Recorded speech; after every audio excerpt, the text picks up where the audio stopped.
দুপুরের খাওয়া দাওয়ার পর নিচে এসে একটু রেস্ট নিয়েছিলাম, ওই ঘন্টাখানেক মতো একটু শুয়েছিলাম। সন্ধ্যেবেলা একটু চাল ভাজা আর একটু লিকার চা খেলাম। আর এদিকে একটু বোনলেস চিকেন ছোটো ছোটো করে কেটে ম্যারিনেট করে রাখছি, নুন, ভিনিগার, আদা রসুন বাটা, গোলমরিচ গুঁড়ো, সয়া সস দিয়ে।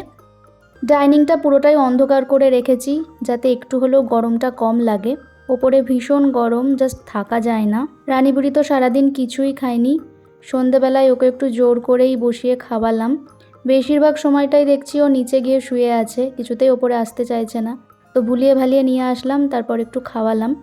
এদিকে লো ফ্লেমে চিকেনটা বসিয়ে দিয়েছিলাম, ঘন্টাখানেক মতো ম্যারিনেশনে ছিল, তো তাড়াতাড়ি হয়ে গেল। আজকে রাতে বানাচ্ছি মিক্স চাউমিন। চিকেনটা ভাজা ভাজা হয়ে গেছে, ওটাকে সরিয়ে রেখে ওই প্যানেই 2টো ডিম দিয়ে দিলাম। ডিমটাও ফ্রাই করে নিলাম। এবার এগুলোকে তুলে নিয়ে তারপর কড়াইয়ে আদা রসুন বাটা একটু ভেজে নেব তেলে। রসুনের পরিমাণটাই বেশি আছে। জাস্ট 1 মিনিট মতো ভেজে নিয়ে তারপর এতে ভেজিটেবলসগুলো অ্যাড করে দেব। ভেজিটেবলসের মধ্যে ক্যাপসিকাম, পেঁয়াজ আর একটু করে বিনস আর গাজর কেটেছিলাম, ওটাই দিয়ে দিলাম। হাই ফ্লেমে 2 মিনিট এটাকে একটু ভেজে নিতে হবে। আর তারপর পরিমাণ মতো নুন দিয়ে দিতে হবে নুডলসগুলো। যখনই নুডলস বানাই না, তখন জীবনে প্রথমবার যেদিন নুডলস বানিয়েছিলাম সেদিন যে কী ব্লান্ডার করেছিলাম সেই কথাটা আমার বারবার মনে পড়ে। জেদের বসে নুডলস বানাতে গিয়েছিলাম এবং সেটা পুরোপুরি তরকারি বানিয়ে দিয়েছিলাম এবং প্রাউডলি সেটা আমিই খেয়েছি একা একা। তো যাই হোক, সকালের ভেজে রাখা চিংড়ি মাছগুলোও চলে গেল। আর তার সাথে ডিম, chicken, vinegar, soya sauce, chilli sauce, গোলমরিচ গুঁড়ো সব পরপর যেরকম যায়। এরপর মিক্স অ্যান্ড মিক্স।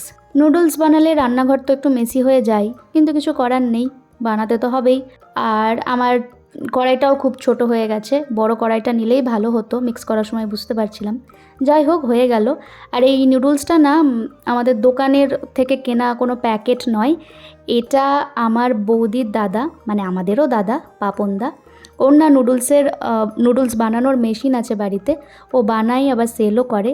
তো এটা ওরই প্যাকেট, বাড়িতে ছিল। আর বাবা তো এসব খুব একটা বানায়ও না, খায়ও না, তো পড়েই ছিল। তো প্যাকেটটা একটু ভাঙা ভাঙা হয়ে গেছিলো নুডলসগুলো ওর মধ্যে, মানে অনেক দিন বানানো হয়নি, পড়েছিল সেই কারণে। তো ওটাই আমি সাবধানে বানালাম, একটু আরও সুন্দর হয়, কিন্তু আজকে একটু ভাঙা ভাঙা হয়েছে। যাই হোক, গরম গরম নুডলস আর ঠান্ডা ঠান্ডা কোল্ড ড্রিঙ্কস, বাপ বিটিতে ডিনারটা জাস্ট জমিয়ে করলাম। গন্ধটা দারুণ বেরিয়েছে, স্পেশালি চিংড়ি মাছগুলো দেওয়ার জন্য। তো চলো, আজকের মতো ভিডিওটা এখানেই শেষ করছি। সবাই খুব ভালো থেকো, সুস্থ থেকো, টাটা।